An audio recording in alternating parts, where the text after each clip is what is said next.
বাংলার কোনো মিনমিনে মিডিয়া রাত 8টার সময় বা 7টার সময়, 6টার সময়, 9টার সময় এই খবরগুলো দেখাবে না, এবং একটা পরিবেশ তৈরি করার চেষ্টা হবে যে হিন্দুদের জন্য কথা বললে তারা বাজে, পচা।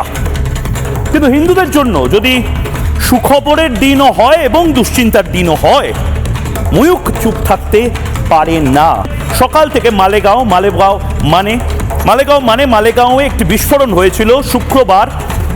একটি মসজিদের সামনে একটি বিস্ফোরণ হয় এবং সেই বিস্ফোরণে প্রাথমিকভাবে অভিযুক্ত করা হয় সিমিকে, নিষিদ্ধ সংগঠন স্টুডেন্টস ইসলামিক মুভমেন্ট অর্গানাইজেশনের সেই সিমিকে।